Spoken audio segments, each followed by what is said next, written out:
Hello everyone and welcome back to another edition of the GSMC Fantasy Sports Podcast, brought to you as always by the GSMC Sports Network. My name is Christopher Shepard. Thank you all for tuning in. Welcome back to another week, a great weekend full of football, whether it be college or NFL, so a lot of subject matter to cover on today's show. We start off in the world of college football, a little bit of a fantasy recap of all the amazing performances from this weekend. We look ahead to tonight's game, actually, between the Atlanta Falcons and the Philadelphia Eagles in terms of the general betting odds and also some popular prop bets for tonight. And then we conclude with some fantasy stars from the NFL and some players you might want to drop ahead of week 3. But before we get into any of that lovely content, I do want to remind you to consider liking, following, and subscribing to the show and the network as a whole. Anything you do is greatly appreciated by all concerned. Also, you guys have been doing a fantastic job of this, and I want to continue to have this show be as interactive as possible. Make yourselves available to the Super Chat, the Super Thanks, and Super Sticker features on YouTube so that this show can be all about you as well as me. I don't want to just ramble on about my opinions. I want to hear yours. So if you are feeling so inclined, whether it be a question, comment, concern, even a tip or donation as well, I will address them on the show. Get your comment in and incorporate it, and we can make this show even better than it already is. Without further ado, let us jump right into today's show, and we're sticking with this graphic today. We talk about the world of college football. A lot of interesting games, not as many matchups in the top 25 as the past couple of weeks, but still, nonetheless, there were very solid performances at each and every single skill position, especially in fantasy terms. And we see a lot of these players, as they begin to get deeper into the season, we start to see the potential of each and every single one of them. And this list is probably my most diverse yet. Obviously, I can't always talk about Quinn Ewers, even though, he did go down with injury. But this list is very deserving. All of these players put in a shift this week in the world of college football. So let's talk about them. And we start off with a quarterback who a lot of people are saying can be in the Heisman consideration. A lot of hype surrounding this guy. Big in terms of the explosive play, and that is Mr. Jalen Milroe out of the Alabama Crimson Tide. This guy truly embodies what it is to play college football. He is everything that you want in terms of excitement and hype in a college football player. 12 for 17. 196 total yards, 3 touchdowns, as you see on my screen. Also added 14 carries for 75 yards and 2 TDs for a total of 39.3 fantasy points. Now that the quarterback landscape is starting to get settled, we're starting to see more and more of them maintain their level of success or even get better. And the thing I love about Jalen Milroe in this Alabama offense is that it's meant for the big play. He may not always have, solid games like a Quinn Ewers where he's just completing accurate passes, getting the ball out quick, but he is due for these kind of big explosive plays that really gets you a lot in terms of fantasy production, and he can do it with both his arms and his legs. It's not just all about getting it to his diverse group of pass catchers, but also about maintaining that ground game, which has always been one of the main aspects of what makes Jalen Milroe so excitable as a player. And so, just wanted to respect him in a week where there were a lot of quarterback performances. I got to choose one. We're going to address another one kind of towards the end of this segment. But for now, just know that Jalen Milroe is always due for an excitable game every once in a while. Let's talk about some running backs, or actually a wide receiver first, shall we? This wide receiver right here, Luther Burden III, might just be the best wide receiver in terms of the class that we see in college football right now. Luther Burden is one of those guys who we haven't really seen much tape of, I would like to say, if we're, a casual fan, but he is someone who does deserve the respect that he should get. And for 6 receptions, 117 yards this weekend, 1 touchdown in a top 25 matchup for 20.7 fantasy points. It just goes to show that he should get respect. And I think that in terms of the wide receivers, there are a lot of exciting guys, but some of them have been underperforming, whereas Luther Burden III is starting to get the feel as someone who can be a NFL pro-ready player. So look out for him in dynasty leagues as well in future years, because Luther Burden III, in my humble opinion, is the wide receiver 1 in college football at this moment in time. And he's going to have a lot of opportunities to show that come SEC play. Now let's talk about that exciting running back. And this guy is someone who's been around the block a little bit in the SEC. Played for Arkansas, got a lot of cult status there, now moved to South Carolina, and in what was one of the best games of the weekend, nearly led his team to victory. I'm talking about Raheem Rocket Sanders. 19 carries, 142 yards, 2 touchdowns on the day for 27.9 fantasy points. Now, Rocket Sanders is one of those guys who we don't often hear about in terms of SEC Power 4 running backs, what have you, because he's always been a guy who kind of got tossed to the wayside a little bit for playing on average Arkansas teams. And against a LSU team that was a little bit vulnerable, in a game which, South Carolina could have won, he was the reason why they were in it. His quarterback goes down early, and he steps up to the plate. A couple of big touchdown runs later in the game to keep them in it. So respect to Raheem Sanders for, being a guy who really can step up at any time. And in terms of fantasy college football, it's a hidden gem. If you know about him from before and his cult status carries over, kudos to you, because he truly is a treasure in SEC football. I think that South Carolina, they might not be as competitive. Lenore Sellers was kind of this hyped quarterback with his dual threat ability. Now that he's injured, we'll have to see the timeline and extent of his injury. South Carolina might not be as competitive as before, but just know that Raheem Sanders could be the new Ollie Gordon, except that I feel like a lot of people who follow college football very closely do kind of know about him. But yes, I think that this kind of level of success for him will continue, and it should continue into SEC play and somewhat keep South Carolina afloat in what should be a more manageable schedule than most in SEC play. But the final quarterback I want to talk about is a guy who has been getting a lot of hype and looks like someone who could easily play 2 positions in college right now.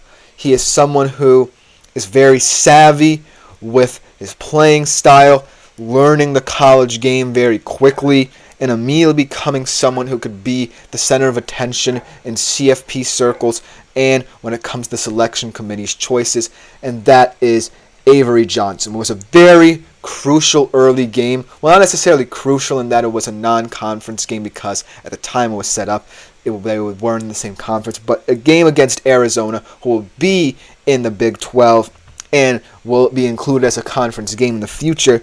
Avery Johnson really stepped up.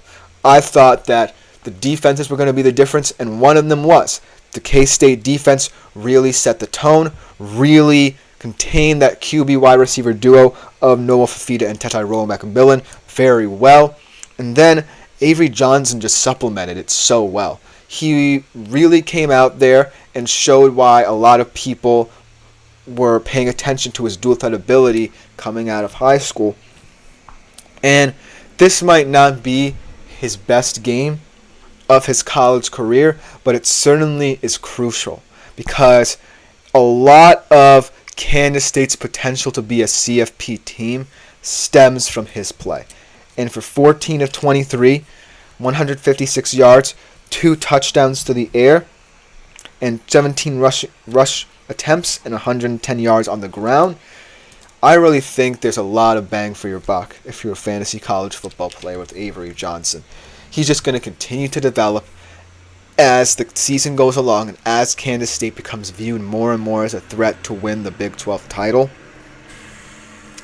And it's very important that even though it's technically still a non-conference game, he's ready to take that step no matter who is in the Big 12 right now. So everyone should be scared of Mr. Avery Johnson. But overall, in terms of college football this year, a lot of different players have potential to break out and be included as fantasy stars. We've seen kind of a repetitive start, I promise it's not biased because of Quinn Ewers' ascension. But now, Quinn Ewers is hurt. I could have easily put Arch Manning there, but I wanted to give respect to more quarterbacks outside of just Texas.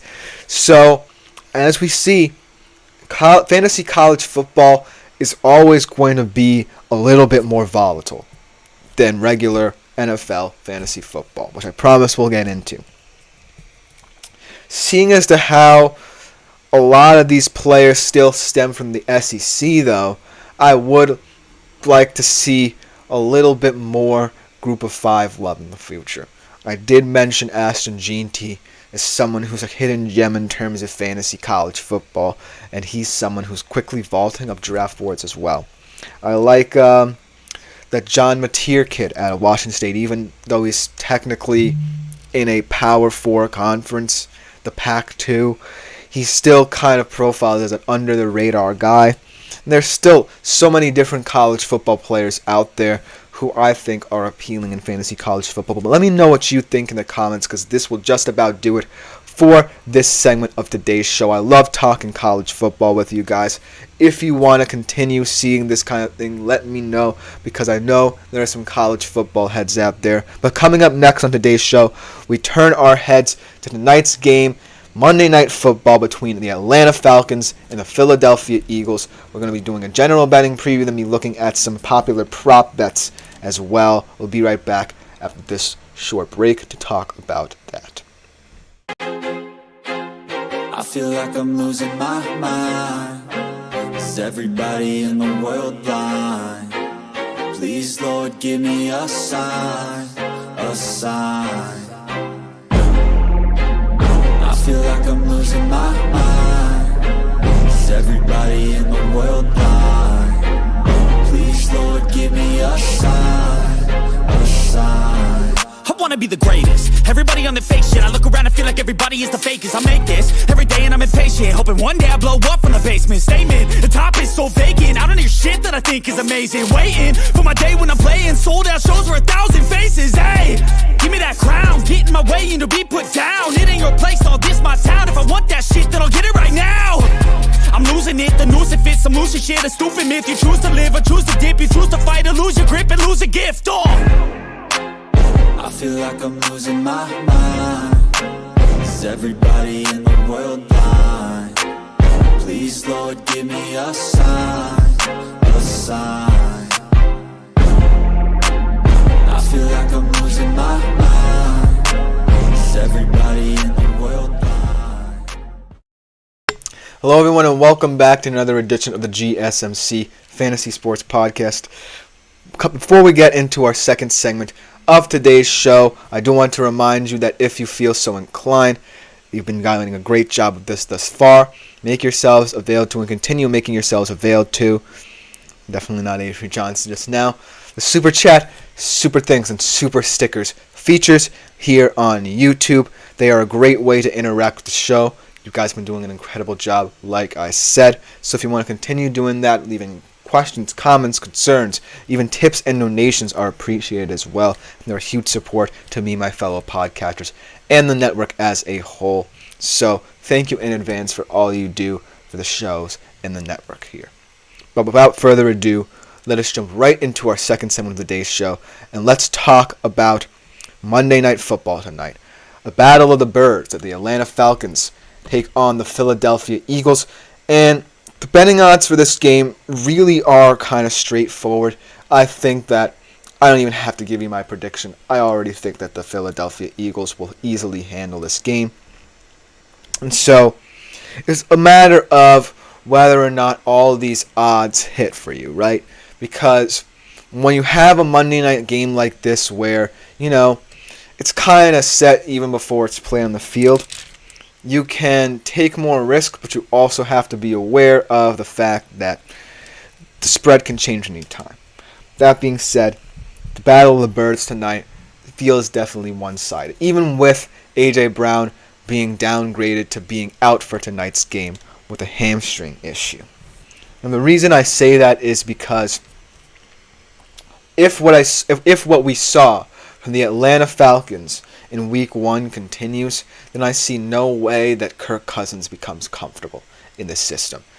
Because you can't just take a quarterback, a 35-year-old one nonetheless, coming off a torn Achilles, and put him in an offensive setup that's unfamiliar to him. You can't run pistol with a guy who's never run pistol in his career. Only run it 2 times before that first game last week in, Minnesota system. So Kirk Cousins definitely feels a little bit stiff right now. Whereas the excitement and hype surrounding the Philadelphia Eagles offense is higher than ever. And now that they're back home on home soil, I definitely feel like their big play threats will become even bigger. Now, yes, A.J. Brown is a huge loss, and we don't know if anyone will be able to step up in his place. But they still have Devontae Smith. They still have one of the more underrated tight ends in the league in Dallas Goedert. And Jalen Hurts and Saquon Barkley form a formidable backfield, much like what we saw in Brazil last week. And so I have much less worries surrounding the Philadelphia Eagles right now than the Atlanta Falcons. And that is why they're hefty favorites, minus 6.5 points. And the over-under is 48.5. So let's talk about this over-under, because I think it's simple to say that Philly will be doing most of the scoring here. Now, I can't necessarily say whether or not, Atlanta can find their footing. It will most likely have to come down to the defense here to keep them ahead of schedule, try and get as many stops as possible. And I wouldn't put it past them, right? Even though the Steelers' offense isn't a formidable foe, they still held them to field goals, and it's not their fault that those field goals won in the game because they can only do so much. But at the end of the day, Atlanta's defense might be better than we give them credit for. It's going to be a tough test even without A.J. Brown there, but I feel like if Atlanta wants to have a chance in this game, they're going to have to win the turnover battle here. Whereas, when I look at the Eagles' defense, this is a defense that is really perplexing right now, because I feel like it could be one of the best in the league, right? You have a lot of depth up front, a lot of youth up front, a lot of youth in the secondary as well, but then you're starting to try and meld them with the veterans that you have in this roster, like a Darius Slay, like even though he's still technically one of the younger guys on the team, like a Reed Blankenship. Whereas with the Falcons, they acquired a lot of depth to really blend this team well. I like the pickup of Matthew Judon. I like that he's going to be kind of a mentor to A.J. Terrell in that linebacking core. And I think that Jesse Bates III, like I said, is one of the most savvy safeties in the NFL. As Shots Below the Belt says, taking the Falcons plus 6.5. What's your score prediction, my guy?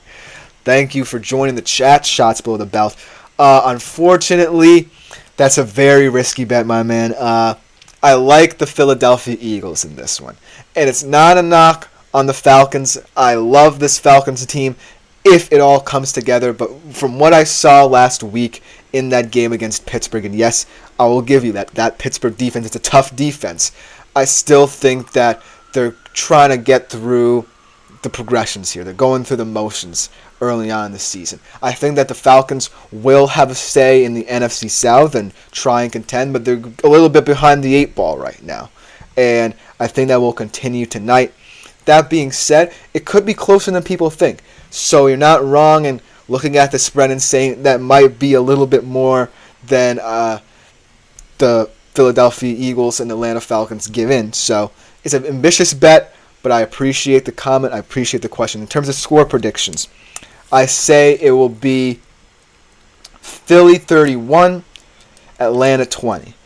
I think that Atlanta will keep it close for a little bit longer than people think, But Philly's offense is the difference in this one. And Saquon's going to be the difference, especially in this one. So thank you for the question, my man. If anyone else wants to keep on commenting, keep it going. But in terms of these teams against the spread, Philly's already 1-0 this season. Falcons 0-1. And Philly right now, as shots below the belt says, nice score. Thank you, my man. Philly is minus 110 to cover. Atlanta is minus 105 to cover. So if you're betting like shots below the belt right now, I would say that you feel pretty comfortable saying that this could be a closer game than expected, but I want to kind of delve deeper into what I saw on the field. Because Monday night games are always going to be weird to bet, right? Because they're always the last game of the week, and the extra day of rest, could come into play. And Philly had that crazy game in Brazil, and the Falcons, really didn't get it going against Pittsburgh. So it's a weird kind of Monday night game right now.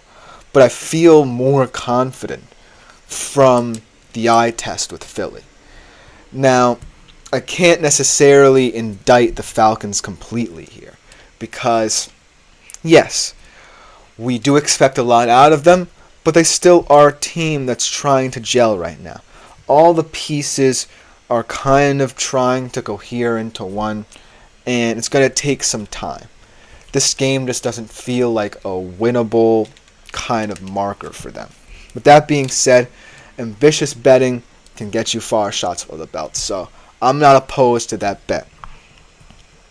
Let's kind of do a game synopsis here. What could happen in this game? Because A.J. Brown's out, so it could kind of change the game script here for Philly. Now, what I like about Atlanta's defense is that there are so many ways you can send blitzes, and they're confident enough in their secondary that they feel like they can win turnover battles in any game they play.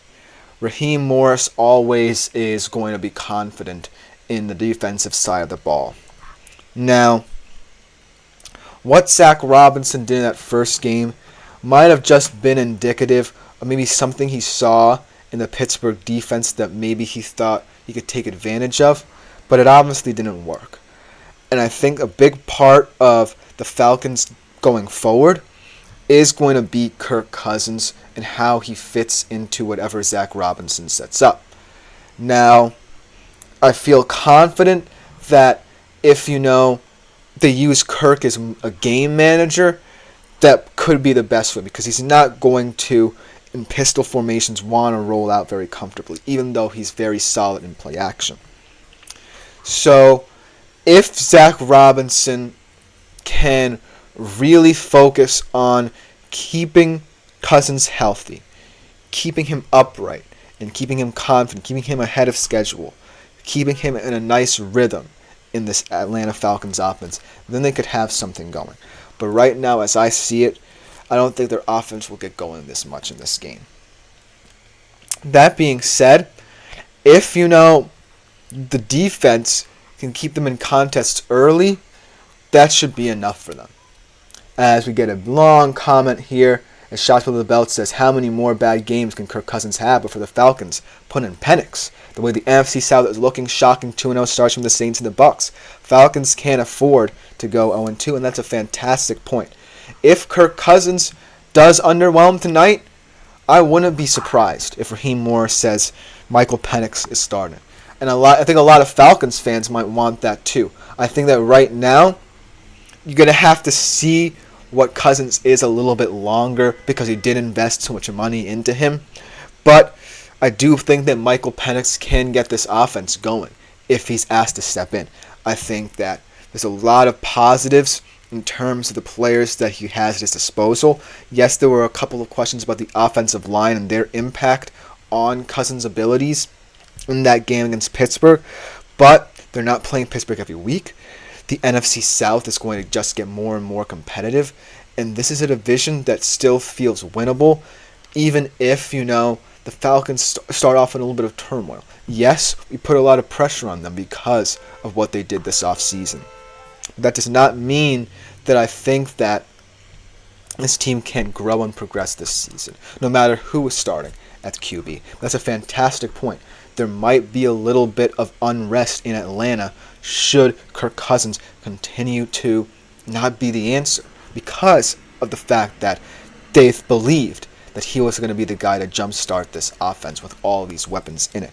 So it's going to depend a lot on how the Falcons use Kirk Cousins and how they get him comfortable in order to win games. Tonight, I'm not as confident in them. I am taking Philly in this one, even though the spread is very favorable for both teams. So make risks if you want to. I'm not opposed to them because this game definitely feels like it could be a weird one. But let me know what you think in the comments. Coming up next, though, we are going to be looking at some prop bets for tonight's game that was largely affected by the injury to A.J. Brown. I'll tell you why right after this short break.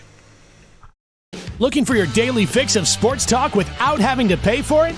GSMC Sports Network is available on YouTube. Just search GSMC Sports Network. Get your fix of daily sports talk shows on YouTube, absolutely free.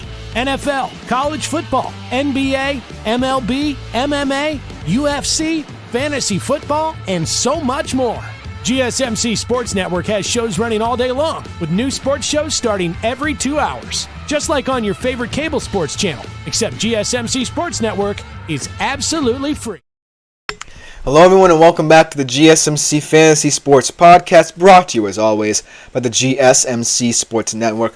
Our next segment, kind of following that betting theme, we're going to be looking at some popular prop bets for tonight's game. Now, like I said before the break, these have been heavily impacted by the loss of A.J. Brown for the Philadelphia Eagles. But that just means the betting kind of market gets a little bit more interesting. So let's talk about a couple of nice bets coming up for tonight's game.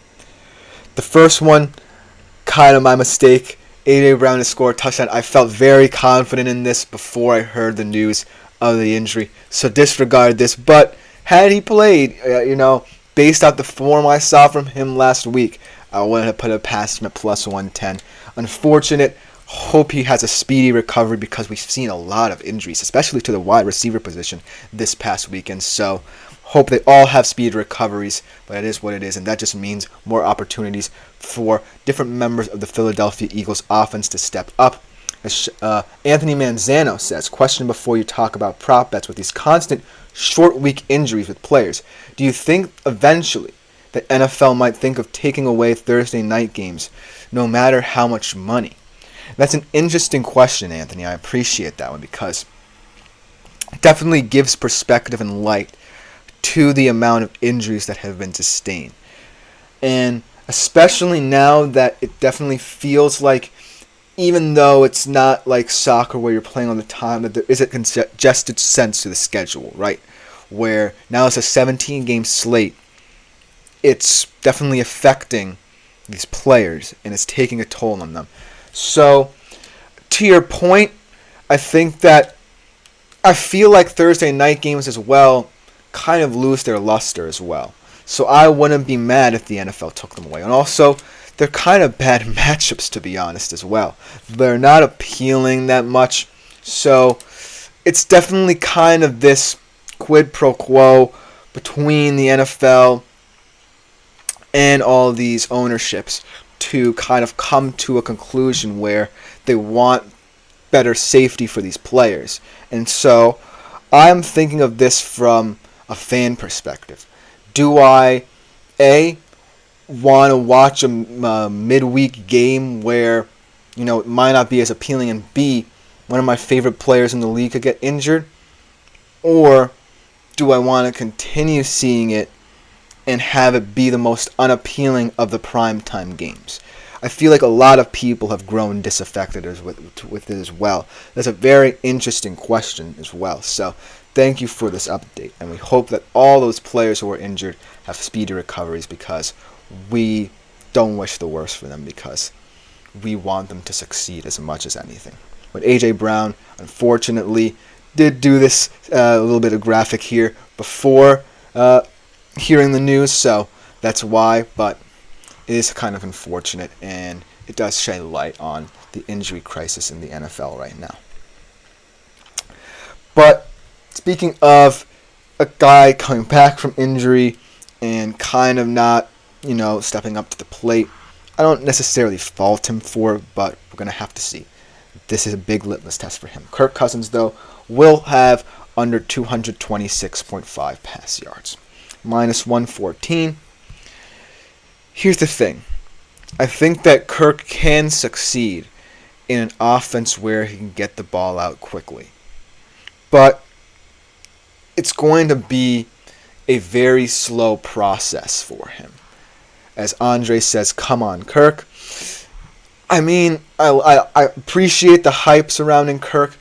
I love that Kirk kind of resembles a sense of hope and optimism for this Falcons fan base. But right now, just based off what I saw last week, this could be something that we come back to when you guys can say, I told you so, if Kirk Cousins performs. I just don't see, from what we saw last week, him being ambitious enough for this offense. And now, going back to the point that Shots Below the Belt brought up about Penix, you now have this weird contingency plan where you kind of feel like, and you're expecting almost, that Kirk Cousins could be set up to fail. Because that Michael Penix pick definitely was very skeptical when it happened. But let's say Kirk Cousins, it starts off 0-4. What's going to be made of Atlanta right now? And I think that we are over-exaggerating the Bucs and say I think the Bucs will stick around. The Saints I'm going to have to see. That was a very impressive performance from them. But right now, I think that the NFC South is still an attainable goal for the Atlanta Falcons. It just is a matter of breaking that barrier between the Kirk Cousins of the Achilles injury and the Kirk Cousins of the Atlanta Falcons. And so, right now, as much as I want to appreciate Kirk Cousins as a quarterback, tonight's game is going to underline some of his inefficiencies. And it's not going to be a pretty game for him.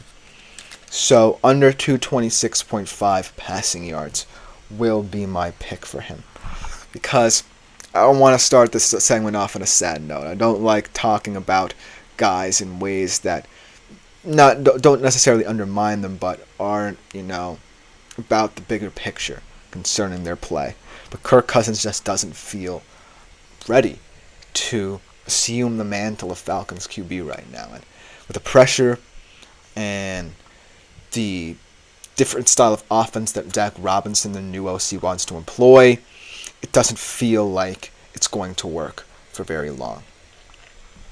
But let's get to more hopeful prop bets for this week, because with the absence of A.J. Brown, more opportunities will be availed to the many weapons that Philadelphia has at its disposal. Starting off with Saquon Barkley, probably the most impressive player from Week 1.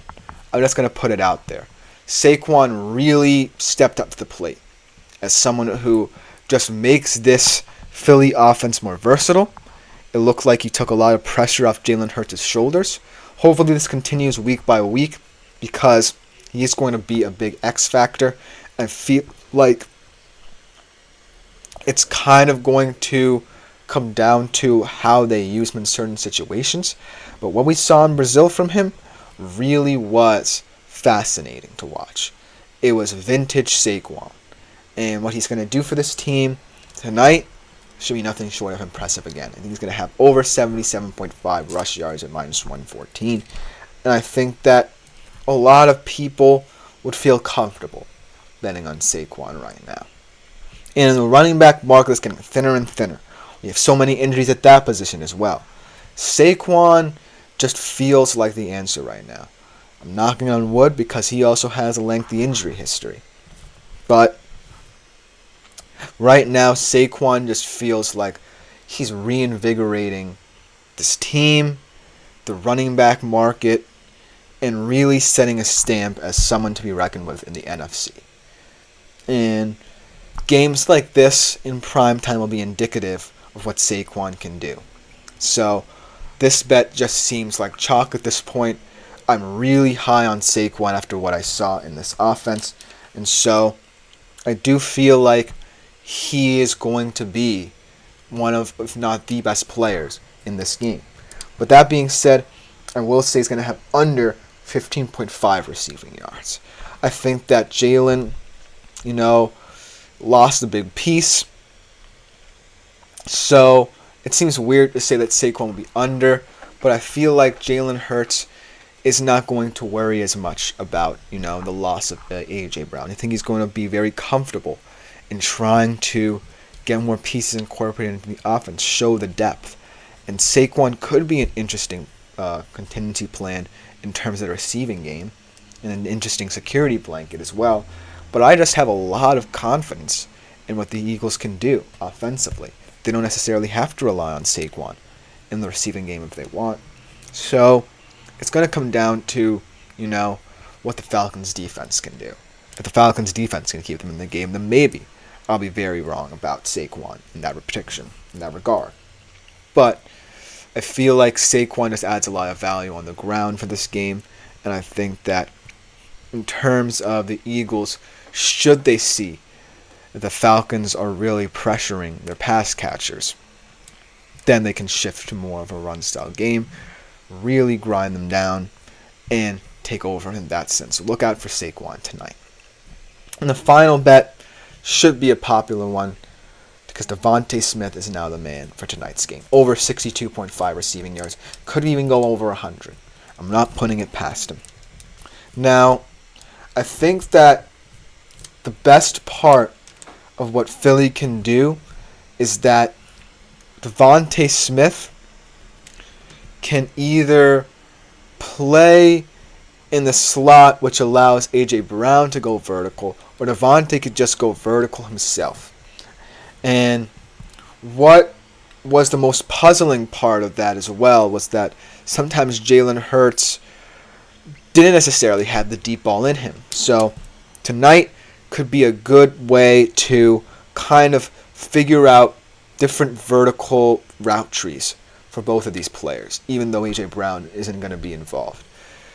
I want to see Devontae Smith be varied tonight, but I also want to see how they handle him going vertically, how many times he's going to go vertically. Because, like I said, the Falcons' secondary is definitely underrated. It's going to be something of interest to watch in this game because I think that they will be able to keep the Falcons in this one because of the fact that I think that their defensive game plan will be to pressure these pass catchers from Philly.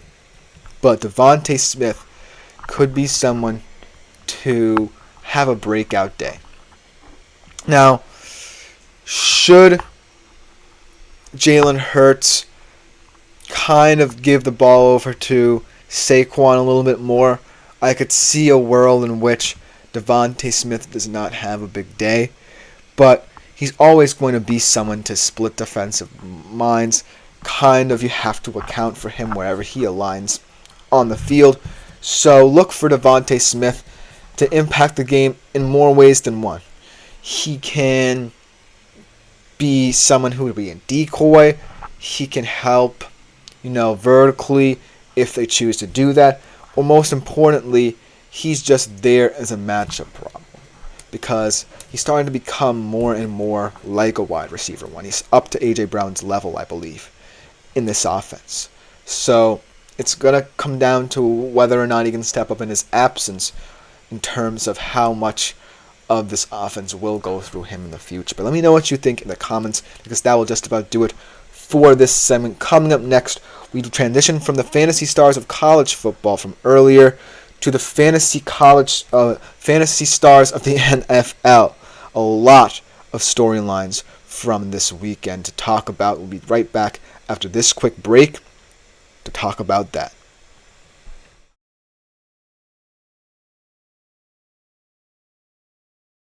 For the best and latest podcasts available anywhere, go to the podcast app on your cell phone and type in GSMC. to access free content-rich podcasts on health and wellness, book reviews, sports, entertainment, relationships, social media, movies, technology, finance, and even weird news. Subscribe and download the GSMC Podcast Network's family of shows, available everywhere Hello everyone and welcome back to the GSMC Fantasy Sports Podcast, brought to you as always by the GSMC Sports Network. Hope you guys have enjoyed the show thus far. We are going to be looking at right now some fantasy stars of the NFL this past weekend, week 2. Crazy storylines here. A lot of different things happened, a lot of players that we could have talked about, but the list that I've called together here is highly indicative of some surprising teams and some teams that feel like they can be contenders right now. But without further ado, let us jump right into it. If you have any comments as well, I would love to hear them because I have my own personal fantasy stars, but you might have been impressed by other performances as well. Without further ado, let's talk about my personal fantasy stars of the week. How about Derek Carr, man? Let's talk about Derek Carr. I did say a little bit earlier in the month that the one saving grace about Derek Carr that could prevent him from being a kind of bench rider or waiver wire option in fantasy is his deep ball. But as much as he and Rashid Shaheed had developed that deep connection, he really is proving that his offense really can take on many different colors here. He can wear many different hats in this offense. He had a long screen touchdown. He had that deep route to Rashid Shaheed, and he kept everyone involved.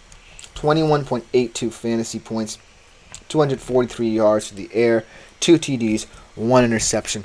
Really impressive what I'm seeing from Derek Carr. He looks 5 years younger, and just goes to show that in an offensive system that you feel like you can take advantage of,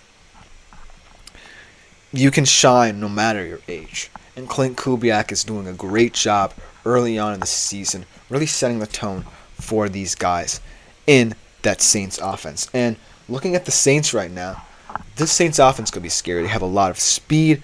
They have a lot of options in the receiving game, whereas beforehand, a lot of people were saying, oh, it's going to be Derek Carr's fault that this team can't get going.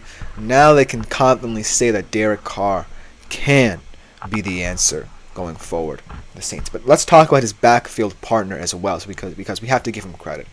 His second 4-touchdown performance, Alvin Kamara, 44 fantasy points, 20 carries, 115 yards, 3 TDs on the ground.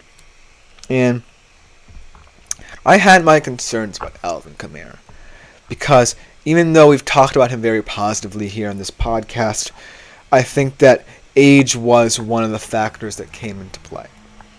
And he is aging, but like fine wine is what Alvin Kamara is right now. And Alvin Kamara just profiles as someone who is back like he never left. And if he's really committed to this offense, and Clint Kubiak is really committed to getting him the ball, he'll be a breath of fresh air.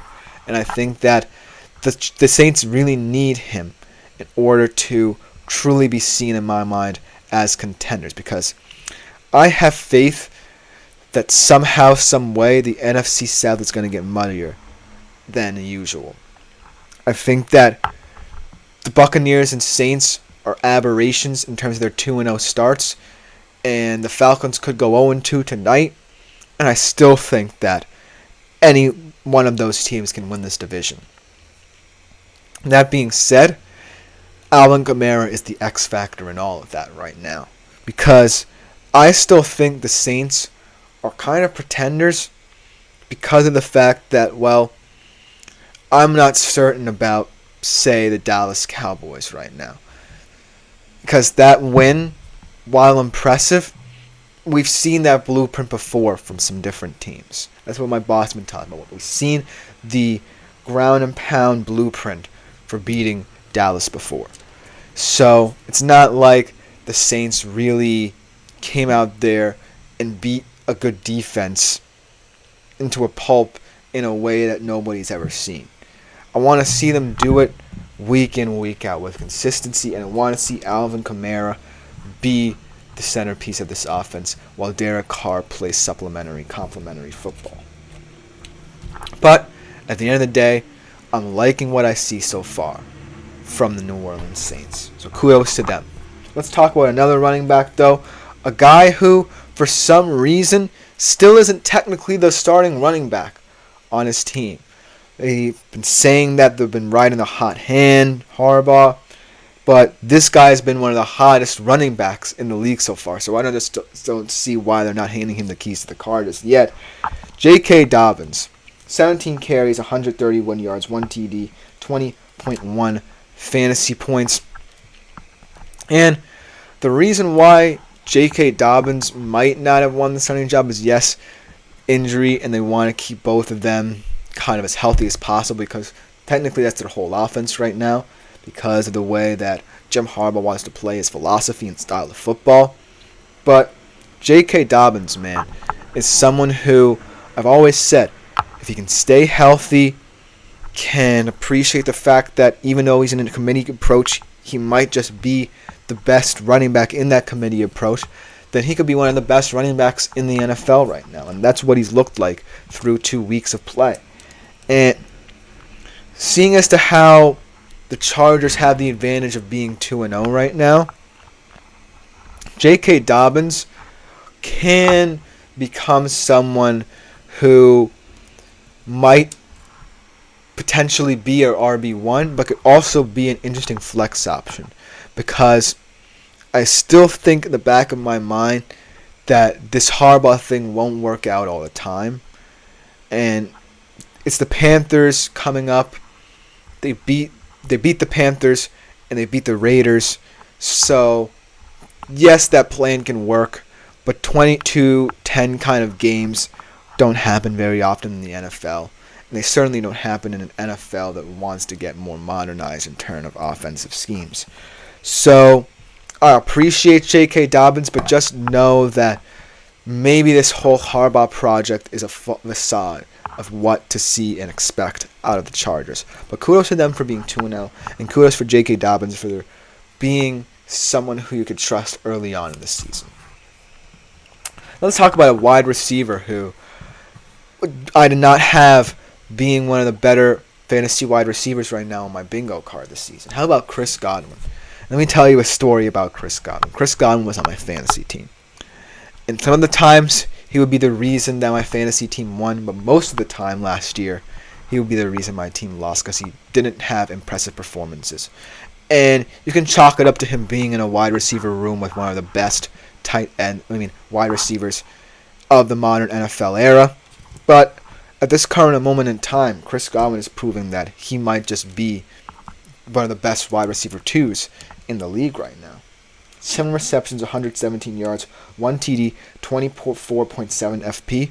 And let's talk about the Tampa Bay Bucs offense, because they are really becoming one of the more attractive teams in the NFL because Baker is getting more confident, because he's starting to trust more offensive minds, because he's starting to understand the nuances of good receivers like Mike Evans and Godwin. And so maybe we should have seen this kind of duality in the Tampa Bay Buccaneers offense beforehand, but Chris Godwin's really been impressive. And if they can continue this, then maybe my predictions about the NFC South becoming a bit muddy or a moot point, because the Bucs just run away with this division. And they got a huge win against Detroit on the road to kind of supplement that theory. But at the end of the day, Chris Godwin's going to always be someone who I kind of want to see more out of, and where to really cement his status as a solid wide receiver 2 week in, week out. But right now, the early signs are looking very good. So kudos to Chris Godwin for his improvement and maturation in this offense, along with Baker and Mike Evans. But let's talk about another wide receiver. Let's talk about a rookie guy, a young buck. A guy who, in this first game in the NFL, did not meet expectations. And maybe that was because him and his quarterback weren't gelling. There were some comments made about that. But MHJ and Kyler Murray, in the late window, were two of the best performers, and perhaps the best fantasy stars I could have picked this week. In the first quarter alone, 29.9 fantasy points from Marvin Harrison Jr. That would be all he had, and it would be all he needed to have, because the Cardinals really impressed me, even when they were just going down there and kicking field goals. This offense, schedule, Kyler was magnificent, perfect passer rating, 266 yards, 3 TDs. And let's talk about how Arizona is in a position right now to either play spoiler or potentially compete for a wild card spot. That's what we're talking about. I really enjoyed watching that offense, even as a Seattle Seahawks fan, even as an NFC West fan. I enjoyed the Arizona Cardinals so much. Not because, they were winning games by hook or by crook, because they took that game against LA by the neck. Yes, you can chalk up to injuries. You can chalk it up to the Rams' offense not being up to par. But it was a huge statement win from this Arizona Cardinals team. I'm really excited going forward to see how this MHJ and Kyler connection pans out, because it could pay dividends in fantasy. If you're having MHJ put up 29.9 points in the first quarter alone, have that be enough to carry you, then that's in your praise. And I told you, Kyler Murray is going to have big performances this season more often than not. As this offense gets more comfortable, Kyler's just going to do and play playground football. And the Cardinals are going to be fun to watch. They're going to put up numbers. And most importantly, they're going to win you fantasy games. So, overall, I'm really confident in this Fantasy Stars list. Couldn't have come up with a better list. You can talk about a lot of players. I could have put my boy Geno Smith on there, throwing the ball as well as anyone in the league right now. But at this current moment in time, all of these Fantasy Stars, whether we expected them or not, really are intriguing as we head into Week 3 of the NFL season. But let me know what you think in the comments. I really enjoyed talking about them. Let me know if you have any other fantasy stars that you want to talk about. As Shots Below the Belt says, you writing him off, bro? Ha ha ha. I'm not writing off my man Geno Smith at all. I think that if he's still in deeper leagues on the waiver wire, pick him up immediately, because Geno Smith is someone who I really love, and Seahawks fans have grown to love as well as anyone in the league. So thank you, Shots Below the Belt. But we have to go a quick break. LOL, awesome, says Shots Below the Belt. We have to take a quick break, and when we come back, we'll finish the show with some disappointments, so to speak. Players that we're going to have to drop this week, whether due to injury or just because they are underperforming. We'll be right back to finish the show after this quick break.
Hello everyone, and welcome back to the final segment here on today's edition of the GSMC Fantasy Sports Podcast.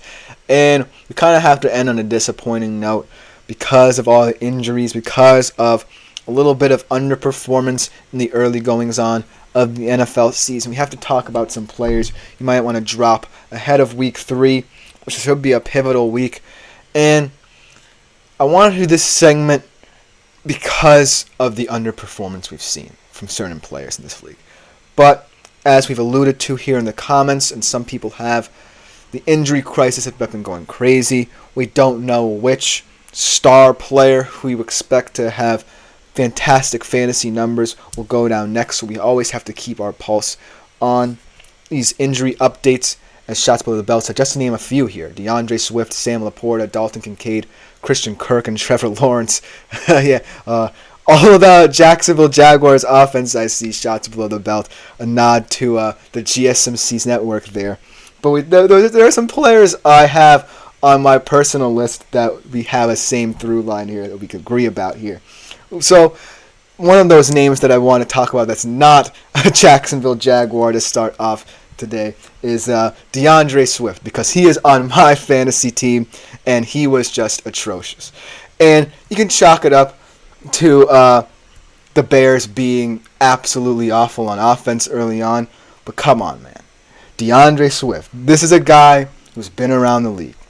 He had a career year last year with Philly, was one of the most promising prospects early on for a Detroit Lions team that had just hired Dan Campbell and was trying to get their offense going. And I believe he was brought to the Bears to be an experienced player in the backfield for Caleb. But between two games, he's just been absolutely god-awful. And I feel bad because I wanted him to do well. I liked him in the fantasy draft. I saw him. I believe it was in the 4th or 5th round. It was like, DeAndre Swift, this is a guy who I have a lot of faith in. Yes, the Bears offense might want to go towards receivers more, but DeAndre Swift, I'm going to take a shot on him. For 2 weeks, I want to drop him immediately. So DeAndre Swift is someone who, if you had high hopes about, drafted him, expected a lot out of him, that Bears offense, immediately drop him. This is something I'm going to do immediately come tomorrow morning to pick up someone and hopefully find someone better on the waiver wire. Let's talk about another running back that shots below the belt actually did not mention, but I mentioned in one of my prior shows. It's kind of a strategy to make the most out of an injury, the Jonathan Brooks one. Chuba Hubbard. The less we say about the Panthers offense, the better. Let's just put it that way. I really thought that Chuba Hubbard could settle down this Panthers offense, and who knows? Now the Panthers shockingly benched Bryce Young and bring in Andy Dalton, that backfield can be humming again, and maybe they can get going there. But for now, as long as the Panthers offense remains incompetent, we'll have to see how Andy Dalton runs it. I just don't see any way that Chuba Hubbard can be justified. He's still on waivers in my league, and I'm not shocked anymore. I was shocked kind of early in the season that nobody was talking about him because of the Brooks injury.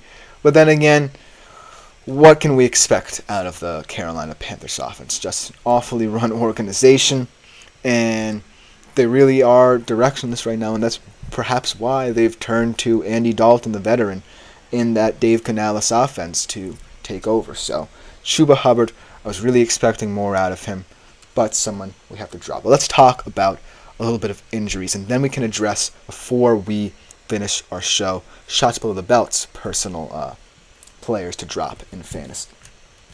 So let's start off with a big one. Justin Jefferson.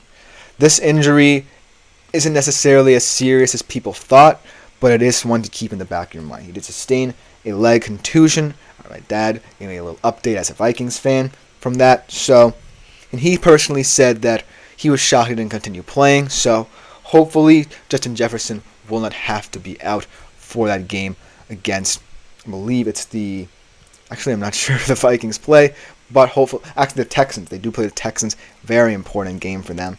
So hopefully he's not going to be out, but you do have to be aware of any updates we get from Justin Jefferson as well. And let's talk about another Justin here. Justin Herbert also suffered an injury. I believe it was a leg injury. Limping post-game. Did say he got an X-ray. So we're going to probably hear news about Justin Herbert's injury as well in the coming days here. But overall, I think both of these players can pretend to be fine for week 3. But if they're not, you might want to look to alternatives. For Justin Jefferson, I like Brandon Powell a lot in that offense.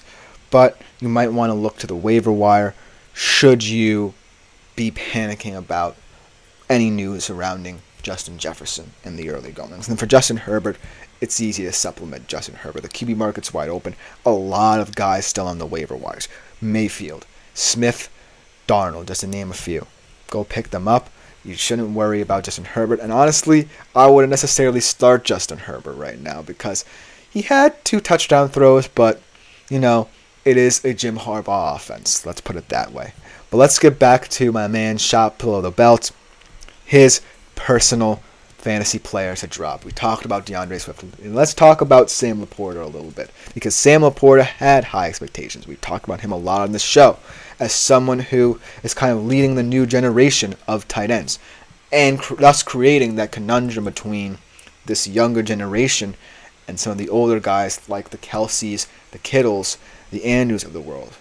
And well, through 2 weeks, the Lions offense really hasn't been going, and Sam Laporta hasn't been getting going either. And I'm really shocked that, at least in the red zone, he's not a bigger threat. But what we've seen out of the Lions early on is that Jared Goff has struggled. So they've really transitioned to a more run-focused attack.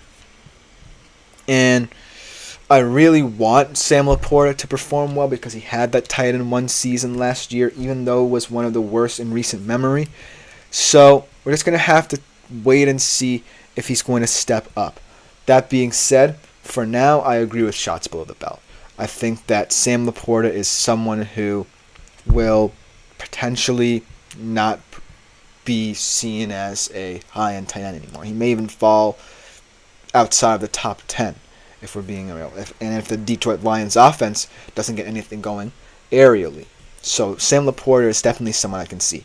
Dalton Kincaid I still have hope for. He's on my fantasy team, and when I saw him in that game against the Dolphins last week, he had some moments where, he was more involved in the offense than people think.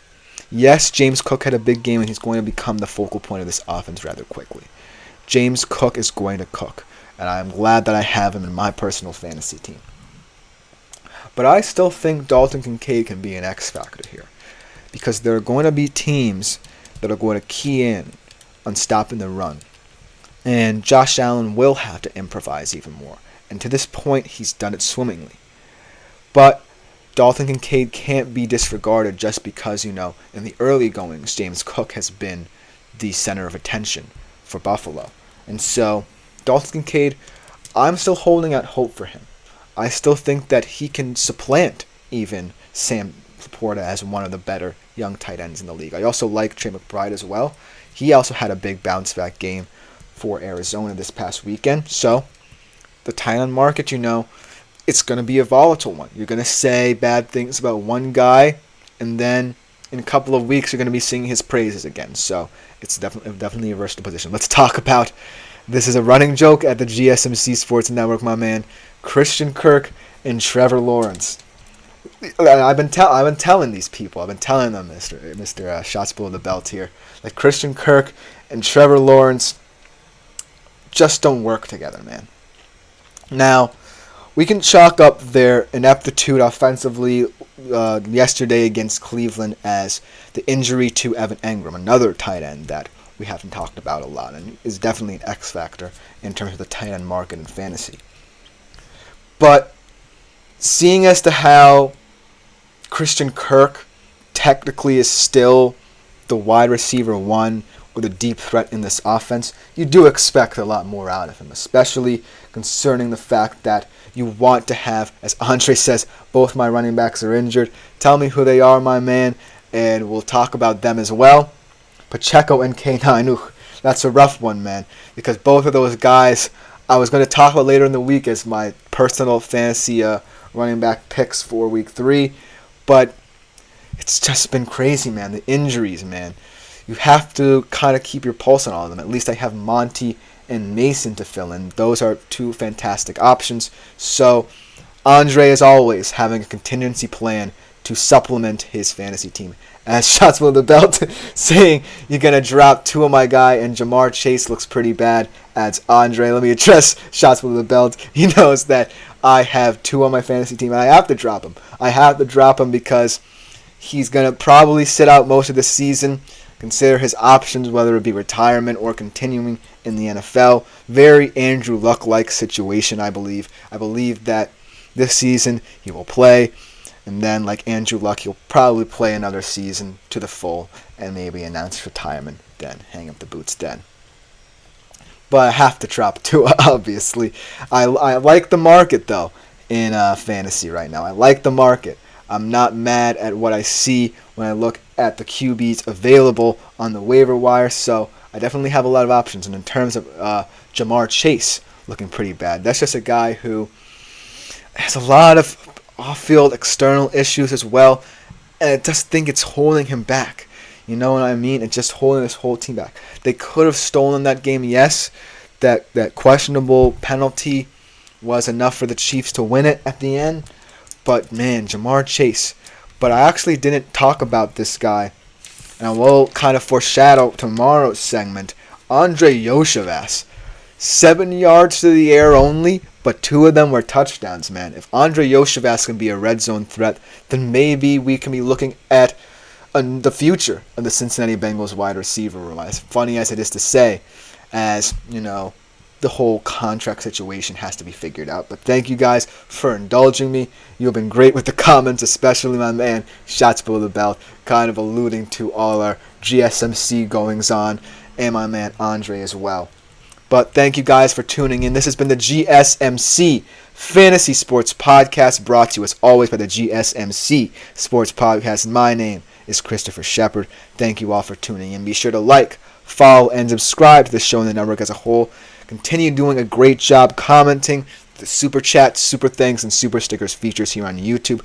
But as always, we'll be right back here tomorrow at 3:30 p.m. Eastern for another edition of the GSMC Fantasy Sports Podcast. Thank you all for tuning in yet again.